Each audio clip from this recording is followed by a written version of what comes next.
I think we had you want to start? I don't know. you guys won the series, so I guess it's your play, your call. I was there Friday night Nice. for 30 runs. was a great football game. Uh, Thankfully, Yasmani Grandel in his return kicked a field goal late to make it 17 to, I believe it was 10 at the time. And He had a then, touchdown and a 2-point conversion overall, didn't he? well, With the yes, eight yes. Well, RBIs. yeah, 8 RBIs in that game, a couple homers. He's to say he's returned with on a mission would kind of be an understatement right Yeah. now. The dude missed a homer again last night by it hit off the yellow part of the wall. He is just crushing everything inside. But anyway, it was 17-13, and I had boldly said, and I stick by it, that the Sox need to score a minimum of 30 runs, or that would be embarrassing. And if they lose any of the games, it would be embarrassing. Well, I did get my 30 runs You got your 30. overall, but the You got them in a weird way. the Yeah. curveball that was thrown in there was the second game of the series. The Sox were completely shut out, which I have no words. I was just like, "Are you fucking kidding me?" And it's just because the Cubs have basically just the front office has destroyed the team, and it's the kind of team that the Sox should just beat up on in all 3 games. So, well, you certainly did in a weird way in game one. We'll get to that, but game three was much more like what I thought a lot of the series was. The series was almost exactly the way I anticipated, and it was almost exactly the opposite of the way I anticipated in a way. Like, because I thought you guys would score a shit ton of runs. I thought the Cubs would have no chance to be scoring runs, or I didn't think they were going to win a game, let alone dominate game two. The actual pitching matchups, the way we previewed it, worked out the complete opposite the way I thought. I thought the Cubs had maybe a slight advantage in games 1 and 3, and we're going to get their ass kicked in 2, and that's the opposite of how it actually came out. So let's get back to game 1. You were there. God, how long did that game actually play out for 30 runs scored? So just for a barometer, it was about 4 hours, a little over 4 hours. Did you get how many fights did you get into? That was Sunday. I got into no fights, but there were if the news is that there was only a fight there on Sunday, that's a lie. Okay. There were fights there every day. And it all happened late in the game. People feeling toasty, and jokes are no longer jokes. They're serious now. The common most heard said to Cubs fans, which was, this is your Sox Series. No. Sox fans would randomly shout out stuff like, "Where's Rizzo? Where's Brian? Oh, clever. Where's Baez?" Yeah, just randomly. Like it was. My section is pretty tame, though. Although I will say there was a fight that did break out 2 sections over for me, but which is the first time I've seen that this year. But normally, we have a good shot because of being down on the third base line. You can check out the bleachers. You can just turn to the bleachers and see everything that's happening, and that is where most of the chaos has occurred this year. Living back up to the original bleacher days for both sides of town. Really. Yeah. But yeah, it was like the first 3 innings took 2 hours. That's because the Cubs were piling up runs against Dallas Keuchel of all pitchers. Well, I guess I could have assumed that. Terribly surprising this year. It's a little surprising the Cubs were able to do that. I guess I'm not surprised that Keuchel was able to give up a bunch of runs, but for the Cubs to be able to pile that up against them, 6 runs in not even his third. I was gonna say it wasn't even 2 innings. So that's one starting pitcher that was embarrassed, and of course you came back to dominate. Well, yeah, and then the reason the game really did take so long is the Sox had 10 walks in that game, meaning our players were walked 10 times outside of the double-digit hits. but there were so many walks in the bottom of the third that led to the 8 runs. It just never looked like it was going to fucking end. Yeah. I mean, it was not like it was entertaining, but it was not a well played game on 13, either 17, side. yeah. On either side of at least a well pitched game on either side. No. Well, I shouldn't say that. It wasn't necessarily a well played game either when the inning ending pop up gets dropped by your shortstop, 24. What the hell's that dude's name? You even know the Cubs shortstop's name at this point? I was not tuned in at that point, so I'm yeah, not sure. he drops a pop up and 2 runs scored, I believe. That was supposed to end the inning. 1 run scored. Romine. Romine the shortstop, okay. not Romine the catcher or whatever the other Romine plays. We've got all the Romines. So. You have the Romines cornered. Hoyer did a trade for Romines, and then game 1, like I said, is that. But the interesting thing for my kids though is they've been to 2 games this year, and both times the Sox have they've scored a total of 28 runs for them. Jesus, yeah, they're getting spoiled there. Yeah, they are.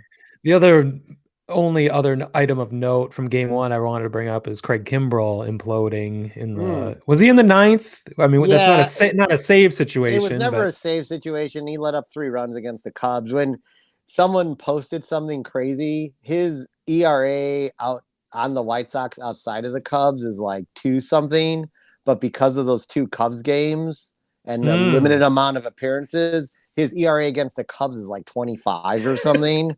So he's a mole. So when you remove the 2 Cubs appearances, he really hasn't pitched as bad as people have made him out to be. So, and he had a clean 8th the other day, and he had his first save this past week. So, finally, we talked about that last week actually, but finally they put him in the correct spot. But so congratulations, you won the football game, as the obligatory joke goes, 17-13. Game 2 was another football score, although a low scoring football, 7-0, which is, that might be the most shocking thing of this entire series, is that Lance Lynn was embarrassed by the Cubs offense. And that neither of us anticipated. If anything, I would have predicted the complete opposite. Alec Mills shutting down your vaunted offense. Cy Mills? Yeah, for 8 1/3 innings. Couldn't quite get the complete game. I mean, we did the preview last Thursday or Friday, whatever that was, and I thought that was going to be the weakest of weak links that the Cubs had, and I couldn't have been more wrong. Shocking. I guess I had no realm of understanding of how that worked out. It sounds. I mean, it sounds like it was questionable if Lance Lynn should have even been pitching in that game. But that's what's interesting. He didn't blame anything on injury. He just said it's not good to suck, I think it was his quote after the game, which is sounds like Lance Lynn. He would not blame anything else other than himself, but he has subsequently gone on the IL. And are they saying it's a knee injury or what? What is tendonitis? Tendonitis. Yeah. I see. Well, we'll talk about the injuries plaguing the White Sox right now in a bit, but I don't know. I guess your comments after the game where you were, I guess, rightly embarrassed by that showing. And I'm embarrassed by that showing. I'm embarrassed we did not sweep the series. It's ridiculous. The Cubs got to 20 runs in that series before you guys did, of all things. Who would have thunk? Who would have? I did not. Anything else about game 2? I'm sure you don't want to say much more about it. No. I like to talk about game 3, where the greatest trade of all time bears its ugly head and its fruit, where Dylan Cease, who's on an epic pitching run right now. What a great time for him to pull everything completely together, including deep down in his drawers we got to start the stat, substances. Like how many times he goes into his pants with his pitching hand. And I think to see that, you have to watch more away games than you do home games. If you catch my drift. They're cutting away from that. That's interesting. They may be. If you're watching the marquee feed, Well, actually, the marquee feed, I think, because of COVID, they're just using the same cameras probably. They So might be, yeah. yeah, but I don't think you see as much digging on the home feeds as you do on the away feeds. But anyway, Well, yeah, after every at bat that I've seen, Dylan Cease stomps off the mound, turns to the center field, and just